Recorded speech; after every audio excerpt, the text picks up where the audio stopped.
చాలా సంతోషం ప్రియులారా. దేవుడు మనకిచ్చిన ఈ సమయానికి ముందుగా దేవాది దేవునికి కృతజ్ఞతాస్తుతులు చెల్లిద్దాం. దేవునికి స్తోత్రం చెప్తాం.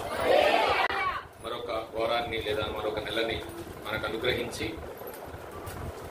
ఎంతో మందికి లేని భాగ్యాన్ని మనకి ఇచ్చిన దేవాది దేవునికి కృతజ్ఞతాస్తుతులు చెల్లిస్తూ నాకు ఈ అవకాశాన్ని ఇచ్చిన ప్రకాష్ గారికి నా హృదయపూర్వక వందనాలు తెలియజేస్తూ, అలాగే కూడి వచ్చిన మీ అందరికీ యేసు వారి పేరిట శుభాభివందనాలు తెలియజేస్తున్నాను. ప్రియులారా, దేవుడు మరొక సమయాన్ని మీ ముందు రావడానికి నాకు అవకాశం ఇచ్చాడు. ఒకసారి వచ్చాను నేను ఉపవాస కూడికల్లో. మరొక్కసారి దేవుడు ఈ అవకాశాన్ని నాకు ఇచ్చినందుకు ఆ దేవాది దేవునికి కృతజ్ఞతాస్తుతులు చెల్లిస్తున్నాను. చాలా సమయం అయింది కనుక చక్కటి వాక్యాన్ని విన్నాము. రెండవదిగా చక్కటి సాక్ష్యాన్ని విన్నాము. తద్వారా మనందరూ బలపడడానికి దేవుడు మనకి ఇచ్చిన అవకాశాన్ని సద్వినియోగం చేసుకుందాం. నాకు ఇచ్చిన కొద్ది సమయం కూడా దీన్ని సద్వినియోగం చేసుకోవడానికి నేను ఆశపడుతున్నాను. ఆ వాక్యంలోనికి మనం వెళ్ళినట్లయితే ఒక వాక్యాన్ని చదువుకుని మనం ముందుకు వెళ్దాం.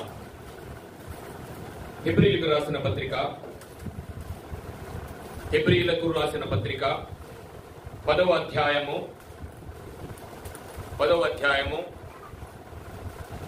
24వ వచనం చదువుకుందాం ప్రియులారా. కొందరు మానుకొనుచున్నట్లుగా సమాజముగా కూడుట మానక ఒకరినొకరు హెచ్చరించుచు ఆ దినము సమీపించుట మీరు చూసిన కొలది మరీ ఎక్కువగా అలాగు చేయుచు ప్రేమ చూపుటకును సత్కార్యములు చేయుటకును ఒకరినొకడు గురుగొల్పవలెనని ఆలోచించము. చాలండి. దేవుడు మనకిచ్చిన ఈ వాక్యాన్ని బట్టి చిన్న ప్రార్థన చేసుకుందాం ప్రియులారా. మహోన్నతుడును మహాపరిశుద్ధుడైన మా పరలోకపు తండ్రి, ఈ ఉదయకాల సమయంలో నీ కృపను బట్టి ఇలా నీ పిల్లలందరూ నీ సన్నిధిలోకి నాయన ఏ ఆశతో అయితే వచ్చారో ఆ ఆశను తీర్చే దేవుడు అని నమ్ముతూ,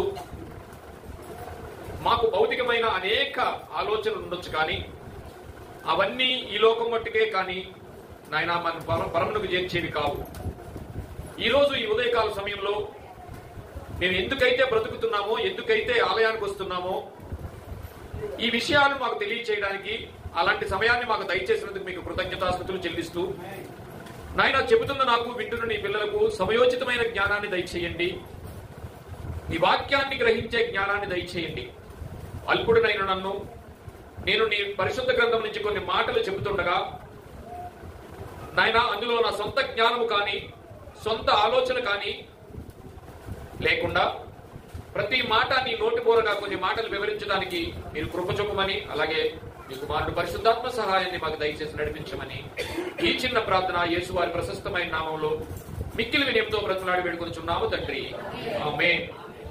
ప్రియులారా, ఈరోజు దేవుడి దగ్గరికి వచ్చిన మనం ఎందుకు వస్తున్నామో మర్చిపోయిన రోజులు కూడా ఉన్నాయి. వస్తున్నాము, వెళుతున్నాము, అనేకమైన కార్యక్రమాలు పెట్టుకుంటున్నాం, కానీ సరైన అవగాహన లేని పరిస్థితుల్లో మనం ఉన్నామేమో. ఒక్కసారి ఇవాళ దేవుని వినికిడిలో కొన్ని మాటలు మనం నేర్చుకుందాం ప్రియులారా. ఇవి మనం ఒక ఊరు ప్రయాణం కానీ ఏదైనా కార్యక్రమం కానీ మొదలుపెట్టినప్పుడు క్రమేపీ దగ్గరికి వస్తున్నప్పుడు, ఆ ప్రయాణం దగ్గరికి వస్తున్నప్పుడు ఎలాగెళ్లాలో ఏంటో అవన్నీ ఆలోచించుకుంటాం. దగ్గరికి వచ్చిన తర్వాత ఇంకా ఆలోచన ఉండదు. ఇక నువ్వు ఆ రోజు రాకపోతే ఉండిపోతావు అంతే. ఇలా మాట్లాడుతుంటాం కదా పిల్లలతో, నువ్వు ఇంకా సర్దుకోలేదా, నువ్వు ఇంకా సర్దుకోకపోతే నువ్వు రావు.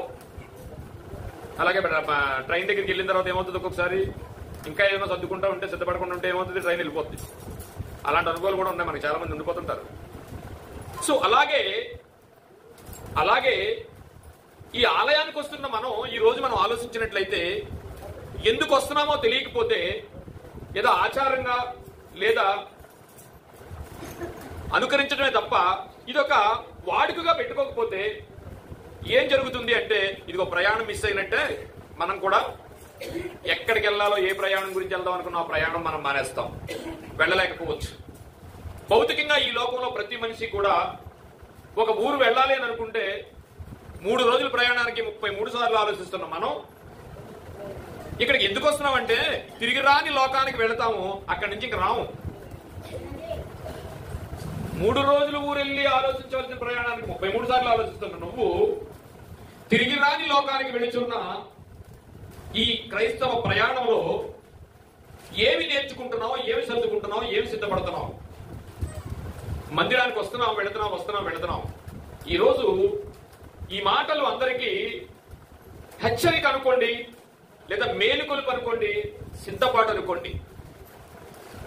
ఒక మనిషి ఆరోగ్యం చక్కబడాలి అనుకుంటే ఇదిగో మెడికల్ దాని గురించి వెళ్తా ఉంటాడు. ఇక ఏదో నేర్చుకోవాలనుకుంటే ఏదో నేర్చుకోవడానికి వెళ్తా ఉంటాడు.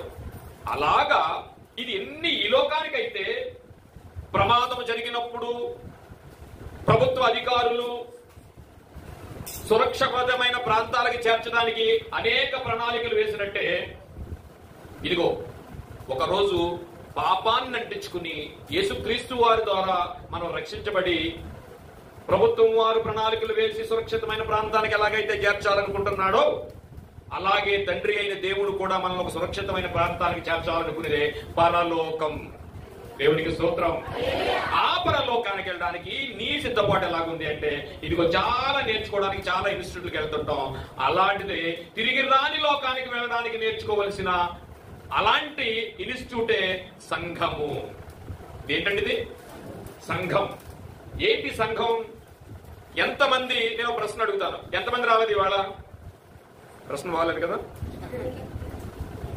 అందరికీ భలే ఎలర్ట్గా అర్థమైంది. ఎంతమంది రాలేదంటే ఇది అడగకూడని ప్రశ్న. అది నేను అడుగుతున్నాను, చాలా మంది వచ్చారా రాలేదు ఇవాళ? ఇప్పుడు ఎత్తండి.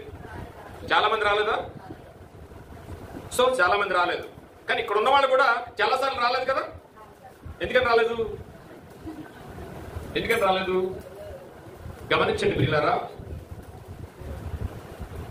ఎందుకని రాలేదు అని నేను అడుగుతున్నప్పుడు చాలా మంది రావట్లేదు సంఘానికి. ఇందులో వెనకున్నది ఏంటంటే ఏదో పెద్దది ఉండదు, మొబ్బేస్తే మానేస్తాం అంతే. ఏమంటే ఎప్పుడైనా వర్షంలో కాలు కాలిపోయిందా? బురదలో కాలు కాలిందా? ఎక్కడన్నా విన్నారా మీరు? ఏమవదు కదా. కానీ సంఘానికి రావడానికి చక్కటి మాటలు అనుకుంటాం మనం. ఎలా అనుకుంటాం అంటే ఆదివారం నాడు ఆలయానికి మానేయాలనుకుంటే శుక్రవారం నాడు ప్లాన్ చేసుకుంటాం. ఫాస్ట్ గారికి ఏం చెప్పాలో శుక్రవారం నాడే ప్లాన్ చేసుకుంటాం. పోనీ ఆయనకి చెప్పింది పక్కోళ్ళకి చెప్తావా? పక్కోళ్ళు ఇంకోటి చెప్తాం. చర్చిలో పక్కన కూర్చున్న వాడు కూడా చెప్తాం. ప్రియ సంఘమా, గమనించండి. నీవెందుకు రాలేదో ఎవరితోనే చెప్పొద్దు. నీ గదిలోనికి వెళ్ళి నీ తండ్రికి చెప్పగలిగిందే చెప్పు. ఈరోజు నా అంశం ఏంటంటే అలాంటి పరిస్థితే హెబ్రీ గ్రంథకర్త రాస్తున్నాడు. హెబ్రీల్లో వచ్చిన ప్రాబ్లం గురించి వాళ్ళు చాలా మంది మానేస్తుంటే సంఘానికి రాకుండా చాలా భారంగా పౌలు గారు మాట్లాడుతున్న మాట ఏంటంటే ఇదిగో మనం చదువుకున్న మాట. ఎందుకంటే వాళ్ళ ఆలయానికి రావట్లేదట. చాలా మంది మారుకుంటున్నారట, చాలా సింపుల్ గా మానేస్తున్నారట. ఎందుకు అంటే ఏదేదో చెప్తున్నారట. అలాంటి భారం కలిగి, చాలా భారం కలిగి ఆలయానికి మానకూడదు, ఆలయానికి మానితే వచ్చే విషయం ఏంటో మీకు తెలియదు అని పౌలు గారు భారంగా హెబ్రీయులకు మాట్లాడుతున్న మాటే ఇప్పుడు మనం చదువుకున్న మాట. ఏమిటా మాట అంటే కొందరు మానుకొనుచున్నట్లుగా సమాజముగా కూడటం మానక ఒకరినొకరు హెచ్చరించుచు ఆ దినము సమీపించిన కొలది. ఏ దినమది? మళ్ళా వచ్చే ఆదివారం దినమా? కాదు ప్రియులారా. ఇదిగో ఒక ఉగ్రత రాబోతుంది. మనందరం ఇక్కడి నుంచి వెళ్లాల్సిన రోజు ఒకటి రాబోతుంది. అది యేసు రాకడా లేకపోతే మధ్యలోనే మన పోకడా మనకు తెలియదు. కానీ ఒక రోజు మాత్రం ఇక్కడి నుంచి వెళ్లాల్సినది ఉంది. అది మర్చిపోయి బ్రతుకుతుంది క్రైస్తవ లోకం. లోకానికి ఎలాగో తెలియదు మరణించిన తర్వాత మరో బ్రతుకుందని. కానీ మరణించిన తర్వాత మరో బ్రతుకుందని తెలిసిన నువ్వు కూడా ఏది నేర్చుకుంటే నీకు బాగుంటుందో, ఏ ఎక్సర్సైజ్ చేస్తే నీ ఆరోగ్యం బాగుంటుందో అని రోజు ఇన్స్టిట్యూట్కి వెళ్తున్నా నువ్వు తిరిగి రాని లోకానికి వెళ్లాల్సిన ఈ ఇన్స్టిట్యూట్, ఈ సంఘానికి నువ్వెందుకు చాలా తక్కువగా సునాయాసంగా మానేస్తున్నావు? ఆలయానికి రావడం ఆచారంగా కానీ అలవాటుగా కానీ రావద్దండి. బైబిల్ చెప్తుంది వాడుక చెప్పున వెళ్ళాలనేది చెప్తుంది. వాడుక చెప్పున వెళ్ళాలని చెప్తుంది ప్రియులారా. అలాంటి పరిస్థితులు ఏర్పడినప్పుడు హెబ్రీ పట్టణానికి, హెబ్రీ సంఘానికి, హెబ్రీలో ఉన్న మనుషులకి పౌలు గారు చెప్తున్న ఒక మాటే అది హెచ్చరిక లేదా మేలుకొలుప, సిద్ధపాట, మీరు ఏదైనా తీసుకోండి. ఈ రోజు కొన్ని హెచ్చరికలు మనం చేసుకుందాం ప్రియులారా. అందుకే ఆయన అంటున్నాడు ఒకరినొకరు హెచ్చరించుకొనుచు. ఒకరినొకరు ఏం చేయాలట? ఎందుకు? ఒక రోజు రాబోతుంది. ఆఖరి దినం ఒకటి ఉంది. ఆ దినం గురించి మనం ఆ దినము సమీపించిన కొలది అలాగూ చేయించు మనం ఉండాలి. ఈ రోజు ఏం విన్నామో నువ్వేం చేయాలి? రానవాడికి చెప్పాలి. ఒకరినొకరు హెచ్చరించుకొనుచు అలాంటి దినం వస్తుంది. అంటే మనం సర్దుకునే టైంలో లేవు. ఇప్పుడు సర్దేసుకుని రెడీగా ఉండాలి ట్రైన్ ఎక్కడానికి. సర్దుబాటు టైం కాదు ఇది, సిద్ధపాటు టైం. ఇంకా సర్దుబాటుగా ఉన్నామంటే అదిగో 5 కన్యల్లోకి వెళ్ళిపోతాం మనం. ఎవరాళ్ళు? బుద్ధి లేని కన్యకులు. అంటే ముందు 10 మంది మంచివాళ్లేనండి. అందులో బుద్ధి లేని కన్యకులని ముందు రాలేదు. 10 మంది మంచోళ్లే. కానీ సమయాన్ని వేసేసుకున్నారు. ఇంకో ఇలా ఆలయానికి రావడం మానేశారు. అనేక విషయాలు మిస్ అయిపోయారు. అందుకని ఏం చేశారంటే ఆఖరిగా వారు బుద్ధి లేని కన్యలుగా మారిపోయారు. అదే మాట మాట్లాడుతున్నాడు. ఇవాళ నా అంశం ఏంటంటే మందిరం వెనక మర్మం ఏంటి? మందిరం వెనక మర్మం ఏంటంటే మళ్ళా పాల్గారు ఏదో వెనకాల లంకి మీద పెట్టారని మీరు ట్రై చేశారు. అది కాదు మర్మం. అంటే నేను మాట్లాడేది ఏంటంటే అసలు ఆలయానికి మానేస్తే ఏం జరుగుద్ది? ఆలయానికి మానేస్తే ఏం జరుగుద్ది? దాని వెనకాల ఉన్న మర్మం ఏంటి తెలుసా? ఆలయానికి మానేస్తే ఏమవుతుందో తెలుసా? తెలీదు. ఇక ఆ రోజు మానేశారు. ఈయన చెప్తున్నాడు ఆ కాలం సమీపించిన కొలది ఒకరినొకరు హెచ్చరించుకో, ఆలయం కొందరు మానుచున్నట్టుగా మీరు మానొద్దని చాలా భారంగా మహాశయుడు పౌరు భక్తులు గారు మాట్లాడుతున్నారు. పిల్లగా ఏమిటి ఇందులో ఉన్నది?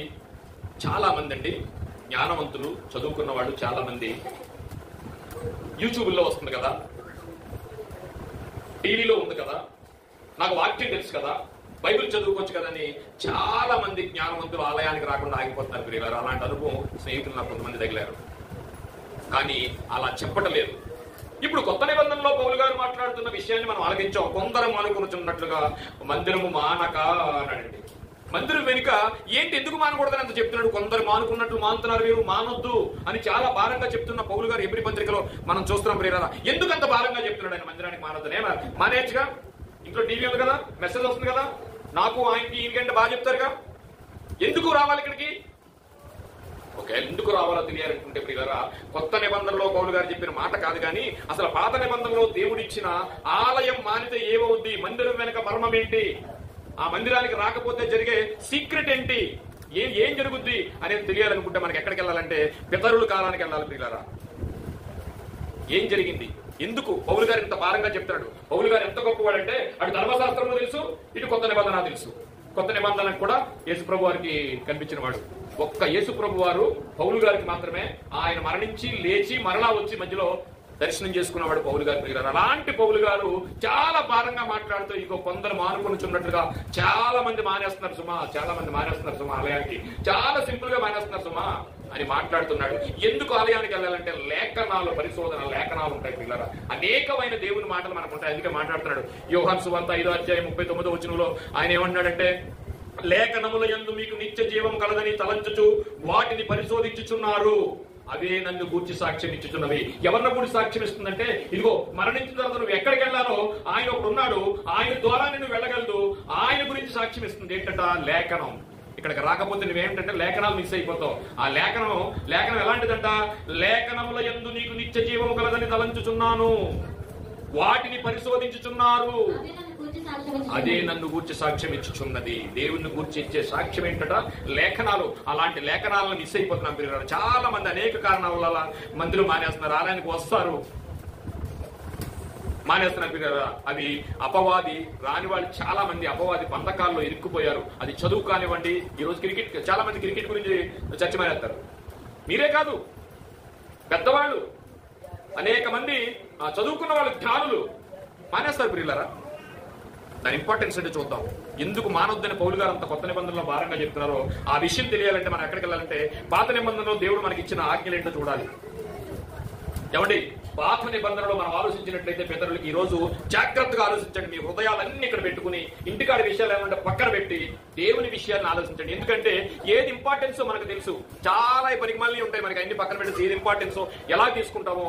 ఈ లోకంలో మనకి ఎన్నున్నా అవి పోయేవే గానీ మనతో వచ్చే ఏమీ లేవు. ఒక్క లేఖనం మాత్రమే నీతో వస్తుంది. ఆ లేఖనాల్లో ఇవాళ మనం ఏముందో చూద్దాం. అసలు పాత నిబంధనలో దేవుడు ఈ ఆలయం గురించి ఏం మాట్లాడారో మనం ఆలోచించగలిగితే పిల్లలు, నిర్గమకాండము 20వ అధ్యాయము 8వ వచనం, విశ్రాంతి దినమును పరిశుద్ధముగా ఆచరించుటకు జ్ఞాపకం ఉంచుకొనుము. ఈ జ్ఞాపకం ఉందా? ఈ జ్ఞాపకం ఉందా? ఆదివారం నాడు ఆలయానికి వెళ్ళాలి అనుకుంటున్నావు కానీ పరిశుద్ధంగా వెళ్ళాలని ఆలోచన నీకుందా? ఎలా పరిశుద్ధంగా వెళ్ళాలి అనుకుంటే ఇదిగో వాడుక చొప్పున దేవుడి వాడు నాతో ఏం మాట్లాడతాడు, నేనేమన్నా అపరిశుద్ధంగా ఉన్నానా? గమనించండి, పరిశుద్ధంగా రావాలట. ఈ రోజు దేవుడు సూటిగా మాట్లాడుతున్నాడు. నువ్వెవరి గురించి అన్నా వస్తున్నావా ఆలయానికి? ఎవరికో కనబడాలని వస్తున్నావా? ఎవరో నిన్ను చూస్తారని వస్తున్నావా? అలా వస్తే పరిశుద్ధం కాదు ప్రియులారా. తన వాడుక చొప్పున చదువు 19. 6 దినములు నువ్వు కష్టపడి నీ పని అంతయు చేయవలను. 7వ దినమున నీ దేవుడని యెహోవా విశ్రాంతి దినము. దానిలో నీవైనను, కుమారుడైనను, కుమార్తె అయినను, దాసుడైనను, దాసి అయినను, నీ పశువైనను. చాలమ్మా. ఏంటంటే ఒక చిన్న విషయాన్ని చెప్తాం. ఒక ఆఫీస్ ఉంది నాకు. ఆ ఆఫీసులో నేను యజమాని.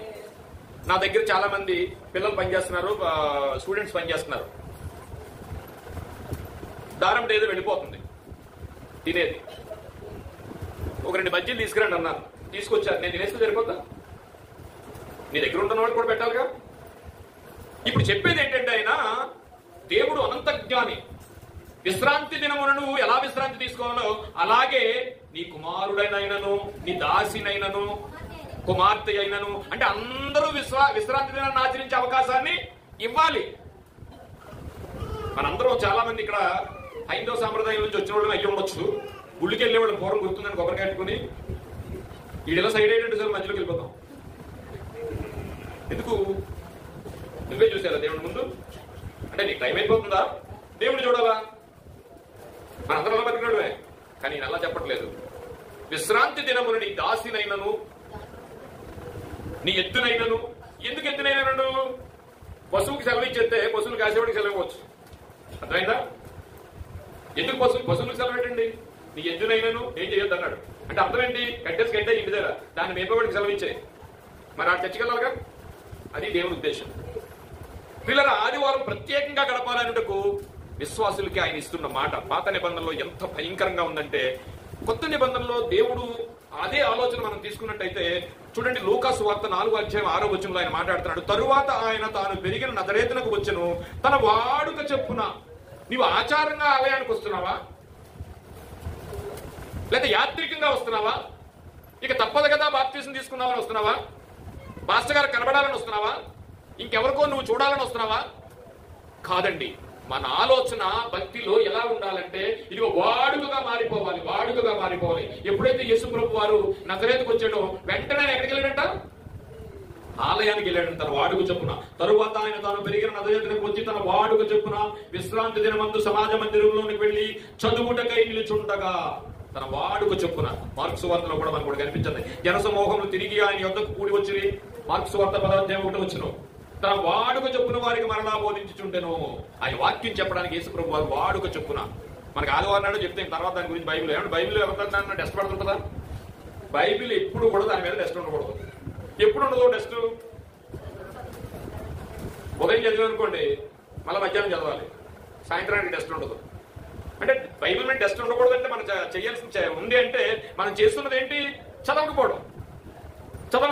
ఈయన ఏంటంటే వాడుక చొప్పున దేవుని మాటలు చెప్పడానికి కానీ, దేవుడు ఆలయానికి వెళ్ళడానికి కానీ సమయమందున అసమయమందున అనేది మన జీవితాల్లోకి వచ్చేయాలి ప్రియులారా. నరాన్ని జీర్ణించుకోవాలి ప్రియులారా. ఆయన మాటలు మాట్లాడడానికి కానీ, ఆయన విషయాలు చెప్పడానికి కానీ, ఆయన దగ్గర చేరడానికి కానీ, ఆయన స్తుతించడానికి కానీ, ఆయన ధ్యానించడానికి కానీ దానికి టైం లేదు ప్రియులారా.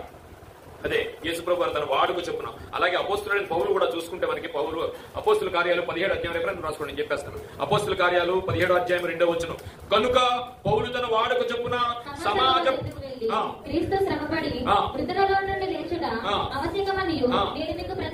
చేయించున్నాను. చూడండి, దానికి వాడుక చొప్పున. వాళ్ళకి అసలు సమయం లేదని ఎప్పుడు పడితే ఎప్పుడు దేవుని మాటలు చెప్పడానికి వాళ్ళు. దావీదు తన వాడుక చొప్పున ఎన్ని మార్లు ప్రార్థన చేసేవాడటండి? దావీదు ఎన్ని మార్లు ప్రార్థన చేసేవాడట? 7 మార్లు ప్రార్థన చేసేటట్ట. యూదుల ఆలయం తెరవక ముందే పాత నిబంధనలోకి వచ్చేటప్పుడు మనం ఆలోచించాలంటే ప్రియులారా, యూదులట ఆలయం తెరవక ముందు వెళ్ళి గేట్ల దగ్గర ఉండేవాళ్ళట. ఏమండి గేట్ల దగ్గర ఎందుకున్నారు వాళ్ళు?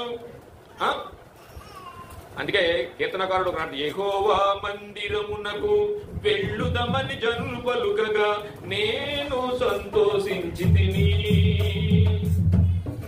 యెహోవా జనులట మందిరానికి వెళ్ళాలని అనుకుంటే కీర్తనకారుడు దావీదు గారికి సంతోషం వచ్చేస్తుందట. మన పక్కడు వెళ్తుంటే మనకు బాధ వచ్చేది. మనం మానేస్తే మన పక్కడు కూడా మానేయాలని చూస్తాం. మన సైకాలజీ అది. మనం మానేసాం అనుకోండి, మన పక్కడు కూడా మానేస్తే మంచిది మనకి. ఈయనండి ఊళ్ళో జనులందరూ ఆలయానికి వెళ్తుంటారంట, ఈయన సంతోషించేవాడట. అండి సన్నిధి కొరకు పాత నిబంధనలో మనం వెళ్ళినట్లయితే పాస్టర్ గారు రాకముందు, దైవజనుడు రాకముందు ద్వారబంధాల దగ్గర నిలబడేవాళ్ళట. సంఖ్యాకాండము 15వ అధ్యాయము 32వ వచనం. త్వరగా వెళ్తున్నాను, సమయం తక్కువ ఉంది. సంఖ్యాకాండము 15వ అధ్యాయము, విట్నెస్ చూసుకుని వెళ్ళిపోదాం. 32. దైవజనులు రాకముందే వారందరూ ఎక్కడ నిలబడేవాళ్ళంట? తలుపు తీయకుండా ద్వారబంధం దగ్గర నిలబడేవాళ్ళట. ఎందుకట? సంఖ్యాకాండము 15వ అధ్యాయం 32. ఇశ్రాయేలీయులు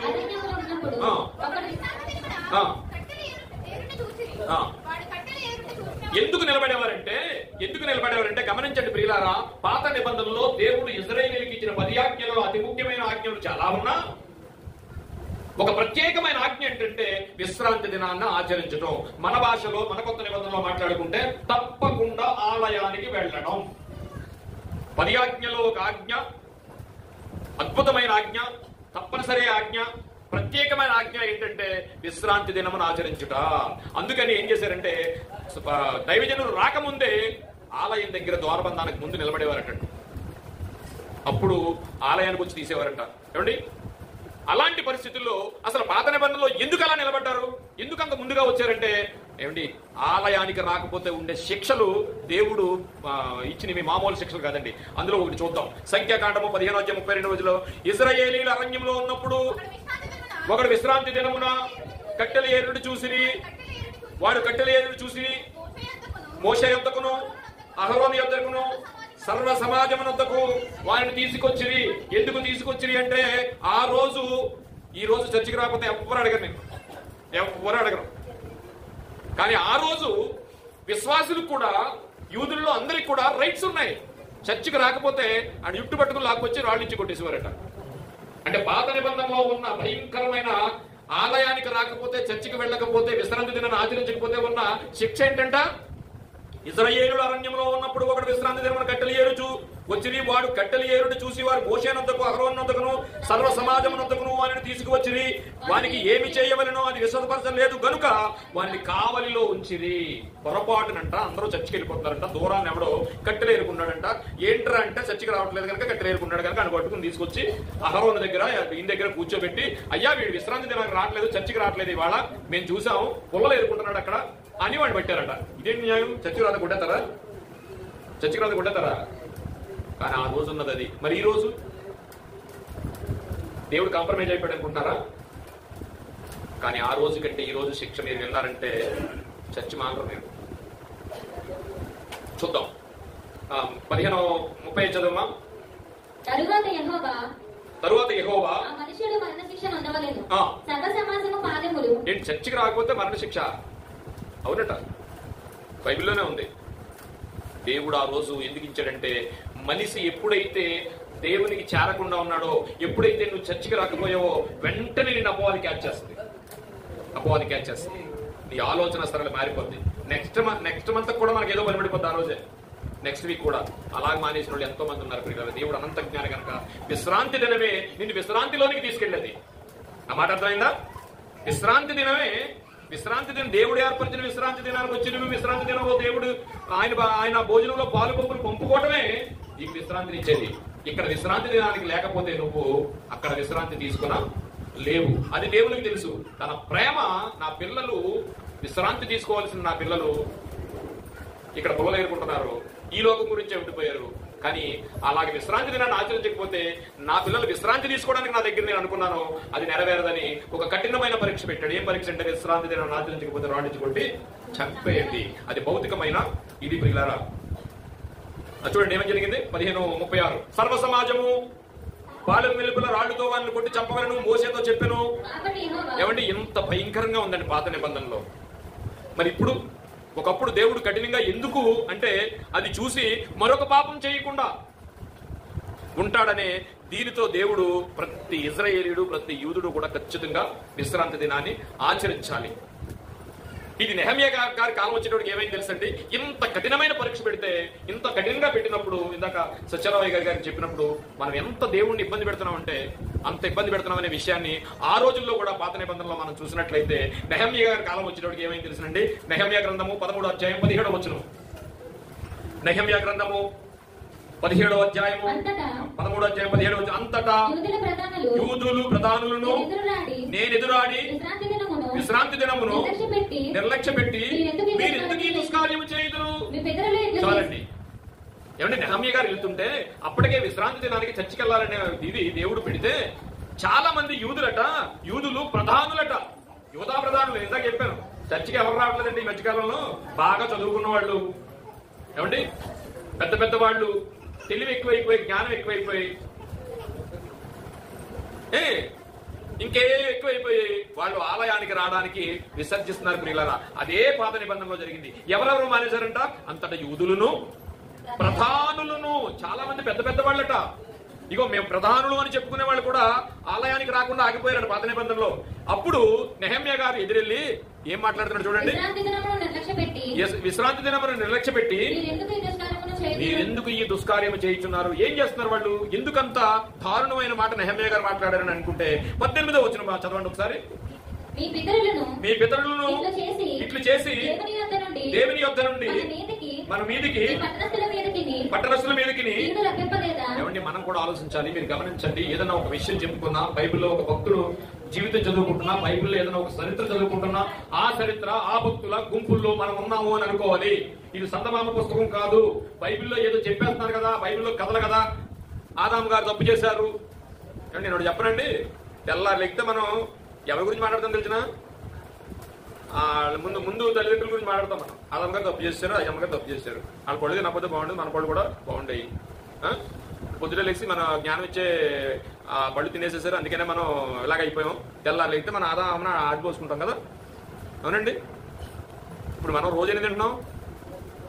ఇదిగో ఇదే కాదా, ఏదైనా అంటే ఇదే. ఇందులో అన్నీ ఉంటాయి. ఇది అందరి దగ్గర ఉంది ఏదైనా అన్నప్పుడు. ఇప్పుడు చెప్పండి, రోజుకి ఎన్ని పళ్ళు తింటున్నాం మనం? ఏమండి వాళ్ళు ఏం చేస్తున్నారు? మీ పితరులు ఇట్లు చేసి దేవుని యొద్ద నుండి మన మీదకి, ఈ పట్టణస్తుల మీదకి కీడు రప్పింపలేదా? అయితే మీరు విశ్రాంతి దినమును నిర్లక్ష్య పెట్టి ఇశ్రాయేలీయుల మీదకి కోపము మరి అధికముగా రప్పించుతున్నారు. ఈ విషయాన్ని జాగ్రత్తగా ఆలోచిస్తూ ఇందులో ఉన్న సారాంశం ఏంటంటే, అదిగో చర్చికి రాకుండా చాలా మంది మానేశారట. ఆ మానేసిన వాళ్ళకి ఏం ఉగ్రత దేవుడు ఇచ్చాడో మీకు తెలియదా? అవన్నీ తెలుసు కదా. దేవుడు ఆలయం మానేయడం వల్ల దేవుడు మన మీదకు పంపించిన ఉగ్రతల గురించి మీరు మర్చిపోయారా అని వాళ్ళు మాట్లాడుతున్నాడు. ఎవరు? నెహమ్యా గారు కాలం వచ్చేటప్పటికి యూదులతో నెహమ్యా గారు మాట్లాడుతున్నారు. ప్రియులారా, ఎందుకు ఏం చేశారు వీళ్ళంతకని చూద్దాం. ప్రియులారా చూడండి, ఏమిటి ఆ దుష్కార్యాలు? వీళ్ళు చేసిన దుష్కార్యాలు ఏంటి? యూదులు ప్రధానులు ఇంత చక్కటి 10 ఆజ్ఞల్లో ఒక పవిత్రమైన ఆజ్ఞ విశ్రాంతి దినాన్ని ఆచరించాలనుకుంటే, యూదులైన వారు, ప్రవీణులైన వారు, ప్రధానులు వీళ్ళందరూ ఏం చేస్తున్నారు? నెహమ్యా గారు అంత మాట్లాడడానికి ఏంటి చేస్తున్నారు మీరు పని? మీరేం చేస్తున్నారు? ఇలా చేస్తున్నప్పుడు, ఆలయానికి వెళ్ళినప్పుడు విశ్రాంతి దినాన్ని ఆచరించే వాళ్ళని ఒకరోజు దేవుడు అధికంగా శిక్షించాడు కదా, తన ఉగ్రతను తీసుకొచ్చాడు కదా. ఎందుకు మీరు ఆలయానికి రాకుండా మీరు ఇచ్చేస్తున్నారని నెహమ్యా గారు యూదుల ప్రధానులు అడుగుతున్నారు. అసలు ఎందుకు ఏం చేశారు? 13వ అధ్యాయం 15వ వచనం చదవండి. ఆ దినములలో జాగ్రత్తగా ఆలోచించండి ప్రియులారా. చదువుతున్న ప్రతి మాట, వింటున్న ప్రతి మాట బైబిల్లో దేవుడు మన బ్రతుకుల గురించి రాయించిన మాటలు. ఆ దినములలో యూదులలో కొందరు విశ్రాంతి దినమున ద్రాక్ష తోట్లను త్రొక్కుటయు. అంటే ఏంటి తెలుసమ్మా? సపోజ్ ఇక్కడ ఇంకా బాగా మీకు అర్థమయ్యేటట్టు చెప్తున్నాను. పూర్వకాలం ఆదివారం వచ్చిన, పొద్దున వచ్చిన కళ్ళు అమ్మేవారు మీకు పొలాల్లో. అంటే మీ భాషలో చెప్తున్నాను. కళ్ళు పొద్దుట లెగిసిపోయి, తెల్లవారుజాము లెగిసిపోయి కళ్ళు తాగడానికి పోతాడు. వీళ్ళు ఏం చేస్తున్నారు? వీళ్ళు విశ్రాంతి దినం, ఆ దినములలో యూదులు కొందరు విశ్రాంతి దినమున ద్రాక్ష తోటలను త్రొక్కుటయు. ఇది అర్థమవ్వాలని చెప్పాను మీకు. ద్రాక్ష తోటలు తొక్కడం అంటే పొద్దుట వెళ్ళిపోయి ద్రాక్షారసం అప్పటికప్పుడు పనివాడిని పిలిచి తొక్కించుకుని నేను తాగుతారండి. ద్రాక్షారసం తాగుతారు.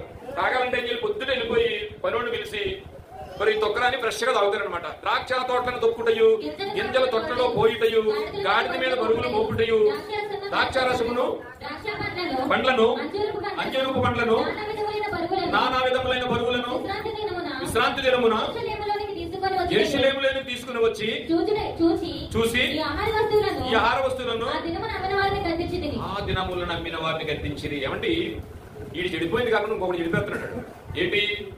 ఏం చేస్తున్నాడు? ఆ రోజు బజార్లోకి తీసుకొచ్చి అమ్మితే ఇంకొకటి ఎవడో మనసు పుట్టి బజార్లో కొనుక్కోవడానికి వెళ్తాడు. వాడు చెడిపోయాడు, విశ్రాంతి దినానికి వెళ్ళకుండా ఈయన చెడిపిస్తాడు. ఇద్దరు పోయారు. సో ప్రవీణులైన వాళ్ళు ఏం చేస్తున్నారంటే నెహెమ్యా గారికి ఎత్తేస్తున్నారంటే, ఏమండి దీన్ని మనక అన్వయించుకుంటే మనం కూడా అదే చేస్తాం. తన తెరుపు కోతేదో మొత్తం వనంలో చెడిపిందని ఒక్కోసారి మనం వెళ్ళకపోతే మన ఫ్రెండ్ని కూడా ఆపేస్తాం. అవసరమైతే 3 రోజులు ప్లాన్ చేస్తాం వాళ్ళు ఆపేయడానికి కూడా, ఎందుకంటే మనకు పని ఉందిగా. అలాంటి పరిస్థితుల్లో కొత్త నిబంధనలో జరుగుతున్న పాత నిబంధనలో జరిగిన విశ్రాంతి దినానికి దేవుడు ఎంత పేటేశాడో, అంత భౌతికమైన శిక్ష చేశాడో, ఇక రాబో రోజుల్లో కొత్త నిబంధనలో వదిలేసాడు అనుకుంటున్నారా? చర్చికి రాకపోతే ఊరుకుంటున్నాడే పర్లేదని అనుకుంటున్నారా? కాదు ప్రియులారా, ఇవాళ మీరు మందిరం వెనక మర్మం ఏంటో, అంటే మందిరానికి రాకపోతే ఏం జరుగుద్దో, మందిరానికి రాకపోతే ఎలాంటి ఉగ్రత దేవుడు పొంచి ఉందో, కొత్త నిబంధనలో చాప కింద నీరులాగా ఎలాగైతే మన మీదకి ఈ దేవుని ఉగ్రత కప్పేస్తుందో మనకు తెలియాలి ప్రియులారా. టైం అయినా సరే నేను మొదలు మిమ్మల్ని వాళ్ళు చెప్తాను. ఏం చెప్తాడు చూడండి. 15 చదవమ్మా. తూరు దేశస్థులను కాపురం ఉండి యెరూషలేములోను విశ్రాంతి దినములలో యూదులను చేపలు మొదలైన వాటిని. మనం కూడా ఆదివారం నాడు ఆలయానికి వెళ్ళాలని తెలిసి చేపలు కొనుక్కుంటాం కదా. చికెన్ అయితే పెట్టుకుని వచ్చేది, చేపలు ఊరుకో. ఎందుకంటే సరిగ్గా తర్వాత చూసుకుందాం పెట్టి వచ్చేయడానికి కొంత చేసేసి లోన కారం కలిపి లోన పెట్టాలండి. ఆ రోజు చేసే పనులటండి ఇవన్నీ. విశ్రాంతి దినాన్న వాడుక చెప్పున యేసుప్రభు వారు వెళ్ళారు, వాడుక చెప్పున పౌలు గారు వెళ్ళారు. కానీ చాలా మంది యూదులు పాత నిబంధనలో ఏం చేశారంటే వాళ్ళు అలా చేశారు కనుక అలాంటి ఉగ్రత వచ్చింది కాబట్టి ఇక్కడ యేసుప్రభు వారు మాదిరిగా చూపించారు. పౌలు గారు వాడుక చెప్పున ఆలయానికి వెళ్ళడానికి మాదిరిగా చూపించారు. మనలో ఎంత మంది వాడుకగా ఆలయానికి వస్తున్నాం. మందిరం అంటే ఎంత చులకన తెలుసండి. దారిలో వచ్చేటప్పుడు సైకిల్ బ్యాచ్ పెడితే చాలు సాతాను గడి మీద తెస్తాం మనం. ఏమండి, ఇంట్లో గ్యాస్ అయిపోతే చాలు సాతాను గడి మీద తెస్తాం. ఈ మధ్యట సాతాను దేవుడి దగ్గరికి వెళ్ళాడట. దేవుడి దగ్గరికి వెళ్ళాడట, నెత్తి మీద కొట్టేసుకుని చాలా బాధగా భారంగా వెళ్ళిపోయి అదేంటి ఇలా వచ్చామని అడిగాడట. అడిగితే ఏముందండి మీ వాళ్ళు చేసి కూడా నా మీద అబద్ధం ఆడేస్తున్నారండి అన్నాడట. ఏం జరిగినా సరే సాధారణ తింటున్నారు, నా మీద తింటున్నారని నేనేం చేయట్లేదు అంటే వాళ్ళ దగ్గరికి నేను ఎందుకు వెళ్తాను, నాకు భక్తులేండి. నేను భక్తుల దగ్గరికి వెళ్తాను కానీ అందరి దగ్గరికి వెళ్ళండి. ఎవడన్నా మంచిగా ఉంటే వెళ్తాను, అంతేగాని అందరి దగ్గరికి నేను ఎందుకు వెళ్తాను? అలా మంచిగా నేను వెళ్ళడానికి వాళ్ళేదో పాడు చేసుకుని వాళ్ళేదో చేసుకుని వాళ్ళ స్వయంప్రాంతంతో వానపడిపోయి నా మీద పెట్టేస్తున్నారంటే చాలా బాధగా వెళ్ళి దేవుడితో చెప్తున్నాడట. ఊరకండి అన్నారండి, అర్థం అవుతుంది. సో ఏం చేస్తున్నారంటే వాళ్ళు అతి భయంకరమైన పనులు చేస్తూ విశ్రాంతి దినాన్ని వారి దేవుని ప్రధాన ఆజ్ఞ విశ్రాంతి దినాన్ని మర్చిపోయారు. మనం కూడా ఈ హోలీ డేని జాలీ డేగా మార్చేసుకున్నాం ప్రియులారా. జాలీ డేగా మార్చేసుకున్నాం. వీకెండ్ జాలీ డే. ఎంతో మంది ఏదో ఆదివారం గంట దాని గురించి బుర్రలో ఉంటాయి తప్పితే మిగతా అన్ని ఎన్నో బుర్రలో ఉంటాయి. ఆదివారం గంట 2 గంటలో ఆదివారం సంచిలో ఉంచుకోవడానికి ఉండే షెడ్యూల్ కంటే అదే రోజు నీ బుర్రలో చాలా ఉంటాయి. Same correct or not? కానీ ఆ రోజు నీకు ఇంపార్టెన్స్ ఒక 1 అవర్ మాత్రం వెళ్ళాలి, 1 అవర్ మాత్రం వెళ్ళాలి తప్పితే 2 గంటలు ఉండాలనుకుంటా తప్ప నీ బుర్రలో చాలా ఉంటాయి ఆ రోజు. కానీ పరిశుద్ధంగా ఆ రోజు ఆయనకి ఇమ్మని చెప్పాడు. ఆయన ఆజ్ఞాపించిన కట్టడాలను కానీ ఆఖరికి ఏమైంది తెలుసునండి. ఒకప్పుడు వచ్చేటప్పటికి రాజుల గ్రంథం 17వ అధ్యాయం 36వ వచనంలో మనకు చూపించాడు. 2వ రాజుల గ్రంథం 17వ అధ్యాయం 36వ వచనం, ఆయన ఆజ్ఞాపించిన కట్టడలను కానీ విధులను కానీ దాని ధర్మశాస్త్రమును కానీ ధర్మమందు దేనిని అని అనుసరింపక ఉన్నారు అని మాట్లాడుతున్నట్టు. ఇలా ఏ ధర్మశాస్త్రంలో అయితే నీకు విశ్రాంతి దినాన్ని నెరవేర్చమన్నాడో, ఏ కొత్త నిబంధనలు అయితే ఆలయానికి ఇదిగో మీరు కొందరు మానుకొనిచున్నట్లుగా మానుకొనిచున్నారని అన్నాడో, కానీ ఇవన్నీ మనిషి ఏం చేయడంట? ఆయన ఆజ్ఞాపించిన కట్టడలను గాని విధులను గాని ధర్మశాస్త్రములు గాని ధర్మమందు దేనిని గాని అనుసరింపగా. ఒకవేళ ఆదివారం నాడు 1 గంటే నువ్వు దేవునికి ఇచ్చావు అంటే మిగతా ఎన్నో కాంటెక్స్ లో ఎన్నో షెడ్యూల్లో ఎన్నో నీ బుర్రలో ఉంటున్నాయి. కానీ చాలా సింపుల్ గా దేవుడి దగ్గర ఒక 1 అవర్ మాత్రం నువ్వు కేటాయిస్తున్నావేమో. ఏమో కాదు, అదే జరుగుతుంది. మీకు యూత్ మీటింగ్ జరుగుతుందో మళ్ళీ ఏదో మాకు తెలియదు కానీ యూత్ మీటింగ్ కూడా పెట్టుకోండి. యూత్ అంతా కలవండి. ఆ రోజు ఆయన కనపరచండి, పెట్టుకోండి. చాలా మంది ఉన్నారు కదా యూత్ అందరూ. ఆ 1 గంట వచ్చి వెళ్ళిపోవడం ఏంటి? ఏమండి, అందుకనే న్యాయాధిపతుల గ్రంథం 2వ అధ్యాయం 10వ వచనం, న్యాయాధిపతుల కాలం వచ్చేటప్పుడు గట అసలు ఏం జరిగింది తెలిసిన? మన ఆలయానికి ఒక వారం మానేస్తే 2వ వారం చాలా మర్చిపోతాం, చాలా మన బుర్రలో వచ్చేస్తాయి. కానీ ఆ రోజు కూడా ఏం జరిగింది తెలుసునండి, అలాగ వస్తూ న్యాయాధిపతుల కాలం వచ్చేటప్పటికి న్యాయాధిపతుల గ్రంథం 2వ అధ్యాయం 10వ వచనంలో ఆయన మాట్లాడుతున్నాడు. ఆ తరము వారందరూ తమ పితరుల యొద్దకు చేర్చబడిరి చెప్తూ వచ్చారు. విశ్రాంతి దినం గురించి చెప్తూ వచ్చి కొన్నాళ్ళు వచ్చేటప్పటికి ఆ ముసలోళ్ళందరూ చనిపోయారట. పితరుల యొద్దకు చేరిరి. ఆ తర్వాత వచ్చిన తరాల గురించి చెప్పారు ఆయన. తరాల గురించి చెప్పారు, 3 తరాల గురించి చెప్పారు. ఒకటి పితరుల యుగం, రెండోది రాజుల యుగం, ఇప్పుడు కొత్త నిబంధన యుగం. మూడు యుగాల గురించి చెప్పారు సత్యరావు గారు. ఇప్పుడు ఆ తరము వారందరూ తమ పితరుల యొద్దకు చేర్చబడి వారి తర్వాత యెహోవానైనను ఇశ్రాయేలీల కొరకు చేసిన కార్యములనైనను ఎరుగని తరం ఒకటి వచ్చును. ఒకవేళ మనం అలాంటి తరం ఇప్పుడు ఉన్నామేమో, విశ్రాంతి దినం గురించి ఇంపార్టెన్స్ తెలియని తరంలో మనం ఉన్నామేమో. ఆలయానికి వెళ్ళొచ్చా వెళ్ళకూడదా, ఆలయానికి వెళ్ళలేకపోయినా పర్వాలేదు, పెద్ద విషయం ఏం కాదులే, ఓ రోజు మానేస్తే, ఒక ఆదివారం మానేస్తే అని నువ్వు అనుకుంటే, ఆ తరంలో ఉన్న ఒక తరం ఉందట, ఆ తరంలోనికి మనం వెళ్ళకూడదు. ఆ తరము వారందరూ తమ పితరుల యొద్దకు చేర్చబడి వారు తరువాత యెహోవానైనను ఆయన ఇశ్రాయేలీయుల కొరకు చేసిన కార్యములైనను ఎరుగని తరం ఒకటి పుట్టగా. నీకు ఎందుకు ఇది తెలియజేస్తున్నానంటే, ఇవాళ మనకి పాత విషయాలు తెలియదు, కొత్త విషయాల గురించి మాట్లాడుకుంటూ ఏముందలే మన పక్కన 4 రోజులు మానేశాడు, నెల నుంచి వెళ్ళట్లేదు, మనం ఒక వారం మానేస్తే ఏమవుతుంది అనుకుంటే, కానీ ఆ తరం అంతా ఏమైందంట, మారిపోయిందంట. ఒక్క వారం మానేసిన నువ్వు ఆ తరంలోకి వెళ్ళిపోతావు. ప్రియులారా, ఎలాగో చనిపోతావు ఆ తర్వాత ఎవరికి తెలుసు. లోకం ఏమనుకుంటుంది తెలిసిన, ఆ దేవుడేంట్లే దెయ్యం ఏంట్లే ఎలాగపోతుంది కదా అని అనుకుంటుంది లోకం. కానీ ఆ దాంట్లోకి వెళ్ళకూడదు. లోకం ఏమనుకుంటుంది తెలుసునండి, లోకం ఏమనుకుంటుంది తెలిసిన, జాలిడే అయిపోయింది, కానీ నీకు హోలిడే అని తెలుసు, దాన్ని నువ్వు జాలిడే కింద మార్చేసుకుంటున్నావేమో. ఆలయానికి కొందరి మానుకొనొచ్చున్నట్లుగా మానుకొనవద్దు. ఎందుకు ఆ కొందరు మానుకున్నారో చెప్తాను. ఆ కొందరు ఎందుకు మానుకున్నారో, ఆ కొందరు మానుకున్నారు కనుక మనం మానేసొచ్చు అనుకున్నారేమో. కాదు ప్రియులారా, లోకం ఏమనుకుంటుంది తెలుసండి, అలాగే మనం కూడా అనుకుంటున్నామేమో. ఒక మంచి మంచి విషయాన్ని చెప్తాను. యెషయా గ్రంథము 22వ అధ్యాయం 13వ వచనం. యెషయా గ్రంథము, ఏముందిలే ఇవాళ వెళ్ళకపోయినా పర్లేదు అని లోకం ఏమనుకుంటుంది. లోకానికైతే తెలీదు. లోకం ఏమనుకుంటుందంటే మరణం ముగింపు అనుకుంటుంది. అది ఎవడో రాశాడు కదా, సత్తే గొడవ లేదన్న పాట తెలుసా నీకు? సత్తే ఏ గొడవ లేదు, వాడికి అదే తెలుసు. అసలు సినిమా అక్కడి నుంచి స్టార్ట్ అవుతుంది తెలియక పాపం చిన్నపిల్లాడు అలా పాడాడు, దానికి మళ్ళీ అవార్డు ఉంటే. సత్తే ఏ గొడవ లేదు. లోకం ఏమనుకుంటుంది, చస్తే ఏ గొడవ లేదు అనుకుంటుంది, మరణం ముగింపు అనుకుంటుంది. కానీ మరణించిన తర్వాతే మన బ్రతుకు స్టార్ట్ అవుతుంది అనేది లోకానికి తెలియదు. అందుకే లోకం ఏమనుకుంటుంది తెలిసిన, రేపు చచ్చిపోదుము కనుక, చదవండి, రేపు చచ్చిపోదుము కనుక తిందుము త్రాగుదము అని చెప్పి ఎక్కను వధించుచు, అంటే మనం మేకలను కోయించు అనుకుందాం, కోళ్ళను కోయించు, మాంసము తినుచు, ద్రాక్షారసము తాగుచు. ఏమండి, ఇంతేనా? లోకం అలాగే అనుకుంటుంది కదా, ఇంకేమన్నా అనుకుంటుందా? మీకు తెలిసి చెప్పండి. అలాగే అనుకుంటుందా? అలాగే అనుకుంటుందండి. లోకం అలాగే అనుకుంటుంది. ఏమనుకుంటుందంటే, రేపు చచ్చిపోదుము కనుక తిందుము త్రాగుదమని చెప్పి ఎడ్లను వధించుచు, గొర్రెలను కోయించు, మాంసము తినుచు, ద్రాక్షారసం తాగుచు హోలీడేని జాలీడే కింద మార్చేసుకుంది. ఎందుకు? వాళ్ళకి హోలీడే అని తెలియదు, కానీ నీకు మాత్రం పరిశుద్ధ వారం అని తెలుస్తుంది. కానీ లోకానికి తెలియదు. లోకం అనుకుంటుందని వాళ్ళతో లోకంలో కలిసిపోతున్నావా? ఒకవేళ కలిసిపోతే, అందుకే పౌలు గారు చక్కటి మాట మాట్లాడారు. కొరింథీయులకు రాసిన పత్రిక 15వ అధ్యాయం 19వ వచనంలో, ఈ జీవిత కాలం మట్టుకే మనం క్రీస్తునందు నిరీక్షించిన వరమైన ఎడల, ఈ జీవితం గురించి ఆలోచిస్తున్నావా? ఒకవేళ అయితే ఈ జీవితం మట్టుకే మనము క్రీస్తునందు నిరీక్షించే వారమైన ఎడల మనుషులందరికంటే దౌర్భాగ్యులం అయిపోతామనండి. జీవించుచున్నానన్న పేరు ఉన్నది, మృతుడవే నీవు, మృతుడవే మృతుడవే నీవు, మృతుడవే. జీవించుచున్నానన్న పేరు ఉన్నది, మృతుడవే నీవు, మృతుడవే. చల్లగానైన ఉండు, వెచ్చగానైన ఉండు, వెచ్చని తిథియేల సోదరా. చల్లగానైన ఉండు, వెచ్చగానైన ఉండు, వెచ్చని తిథియేల సోదరి.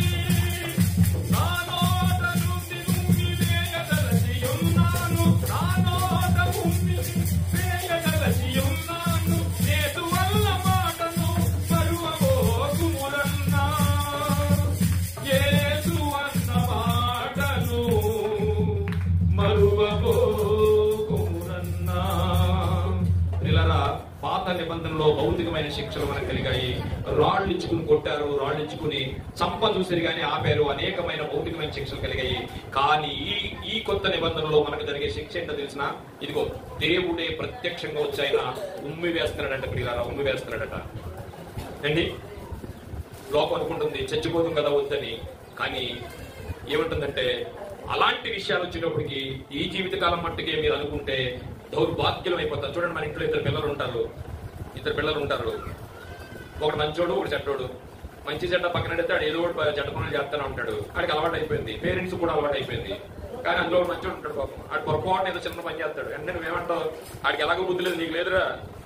ఈ పదాలు ఉపయోగిస్తాం మనం మన రొటీన్ దైనందిన జీవితంలో ఎక్కువగా వాడుతూ ఉంటాం. ఆడికి ఎలాగో బుద్ధి లేదు, నీకేమైందని అని అడుగుతాం. అదే అడుగుతున్నాడు. లోకానికి తెలియదు మరణం తర్వాత మరో ముగింపు ఉందని. ఆడికి ఎలాగో తెలియదు. రేపు చచ్చిపోతుంది కదా, మా అవసరం ఇది తిందాం, ఇంకెందుకు ఉన్నది చేద్దాం అనుకుంటుంది. కానీ నువ్వేమనుకుంటున్నావు, నువ్వు కూడా అలా అనుకుంటే వాళ్ళకంటే దౌర్భాగ్యం అయిపోతాం అని మాట్లాడుతూ ఇంకా చాలా విషయాలు పాత నిబంధనలో దేవుడు చెప్పినవి ఉన్నాయి. కానీ సమయం లేదు కనుక ఇప్పుడు కొత్త నిబంధనలో మన పరిస్థితి ఏంటో ఒక 10 నిమిషాలు పావుగంటలో నేను మీకు ఉచ్చరించి నేను ముగిస్తాను. ప్రియులారా, వచ్చండి ఎబ్రీ పత్రిక 10వ అధ్యాయానికి వచ్చండి. ఎబ్రీ పత్రిక 10వ అధ్యాయము ప్రియులారా గమనించండి.